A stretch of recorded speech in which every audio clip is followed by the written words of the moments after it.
On a fateful day in April 1945, Adolf Hitler, the infamous dictator, was found dead in his bunker. His reign had come to an abrupt end, and so began the peculiar posthumous journey of his remains. In the final hours of the Third Reich, the world outside the Führer bunker was collapsing. The Soviet army was closing in, and Hitler, realizing the end was near, made the decision to take his own life. It was a grim scene, with his lifeless body discovered next to his wife, Eva Braun, who had also chosen suicide over capture. Hitler had always been specific about his funeral wishes. He didn't want to be put on display or captured by the enemy. His orders were clear. Upon his death, his body was to be cremated and his ashes scattered so that no trace of him would remain. Following his suicide, his aides took immediate action. His body and that of his wife were hastily carried upstairs to the garden of the Reich Chancellery. In the midst of chaos and under the cover of the falling dusk, they doused the bodies in petrol and set them alight. The first burial of Adolf Hitler was far from a formal affair. There was no time for ceremony or for solemn words. There was only the desperate rush to fulfill the last wishes of a fallen dictator. The flames that consumed his body danced in the eerie silence of the garden, casting long, grotesque shadows as they completed their task. It was a hasty, unceremonious cremation, but it was the first of many burials for Hitler. His remains would journey far and wide, buried and reburied, discovered and lost again, in an unusual dance with death that would span over 2 decades. And thus, in the garden of the Reich Chancellery, Hitler was buried for the first time. But as we shall see, it was far from the last. The tale of Hitler's multiple burials is as complex and controversial as the man himself, a macabre reflection of the chaos and secrecy that marked his final days and the years that followed. Within days, Soviet troops discovered the burnt remains of Hitler and his wife Eva Braun. This was no ordinary crime scene. The charred remnants were found in the garden of the Reich Chancellery, a grim testament to the end of a man who had once held the world in his iron grip.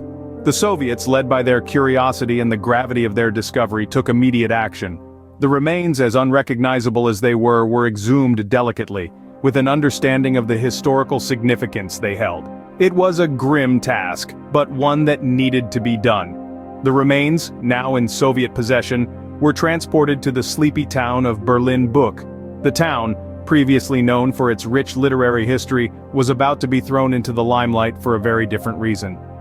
While it was clear that the remains belonged to Hitler and Braun, a full medical examination was ordered to confirm this beyond any doubt. In the hushed halls of a Berlin-Buch hospital, a team of doctors worked diligently, using the limited resources and knowledge of the time to analyze the remains. It was a surreal moment. Here they were, tasked with confirming the death of one of history's most infamous figures. Once the examination was completed, the remains were prepared for burial. The process was carried out with an almost eerie sense of normality, as if they were dealing with just another body, not the remains of Adolf Hitler. And so, in a quiet corner of Berlin-Buch, away from the prying eyes of the public, Hitler was buried for the second time. This was not the end of the story though, far from it. The remains of Hitler would continue to be a source of intrigue and controversy, their journey far from over, but that's a story for another time. In the quiet town of Berlin-Buch, Hitler was buried for the second time. But Hitler's remains were not destined to rest in peace. After the initial discovery and exhumation by the Soviets, the charred remains of Hitler were subject to a journey as tumultuous as the war he had waged. The remains were handed over to SMERSH, an acronym translating to Death to Spies, the counterintelligence agency in the Red Army. SMERSH was tasked with the grave responsibility of preserving, and paradoxically, concealing the remains of one of history's most infamous figures. The remains were first moved to Finau, a small town in East Germany. Here, they were interred in an unmarked grave, hidden away from prying eyes. But this was not to be their final resting place. Under the cloak of secrecy, the remains were exhumed once again and transported to Rathenau, another town in East Germany. Here, they were buried for the third time. Yet it was clear that the journey was far from over. The remains were on the move again, this time to their final destination, Magdeburg. It was here, in the courtyard of the SMERSH headquarters, that Hitler was buried for the fourth time. The location was chosen for its obscurity and the high level of security afforded by the SMERSH headquarters. All this while, the operations were shrouded in secrecy. The multiple burials and relocations were carried out discreetly, with only a handful of Smersh operatives privy to the details. The aim was to prevent the grave from becoming a neo-Nazi shrine, a place of pilgrimage for those who still held on to the twisted ideals of the fallen dictator. In this way, Hitler, who had once commanded armies and dictated the fate of nations, was reduced to a set of remains, surreptitiously shuttled from one unmarked grave to another, in an attempt to erase his physical presence from the face of the earth. In the secretive operations of Smersh, Hitler was buried multiple times. His remains, far from resting in peace, were destined to wander, just as his destructive legacy continues to haunt the annals of history. In Magdeburg, Hitler's remains were buried for the last time. This was the final stage of a journey that had taken the remains of one of history's most infamous figures across the landscape of post-war Europe. In the late 60s, the Soviet Union held control over Magdeburg and thus, the remnants of Hitler's body. However, the concern grew that the gravesite might become a rallying point for neo-Nazis, a pilgrimage site for those who still clung to the twisted ideals of the Third Reich. The decision was taken to ensure this would never happen. Here begins the tale of Operation Archive, a mission so clandestine that it remained a secret for decades. The operation involved a small trusted group of KGB agents, who were tasked with the final disposal of Hitler's remains. The orders were explicit: leave no trace. In 1970, over a quarter of a century after Hitler's death, the agents exhumed the remains once more. The bones were completely incinerated, reduced to mere ashes. The goal was to eliminate any semblance of a burial site, any physical location that could be associated with Hitler. But the Soviets didn't stop there. They were determined to erase every trace. The ashes were collected meticulously and taken to the Biederitz River, a tributary of the Elbe. There, in a final act of eradication, the ashes of Adolf Hitler were scattered into the river, carried away by the current, dispersed into nothingness. Yet, even then, the story of Hitler's remains was not entirely over. There was one final twist to this tale, a remnant that was preserved. But that's a story for the next scene.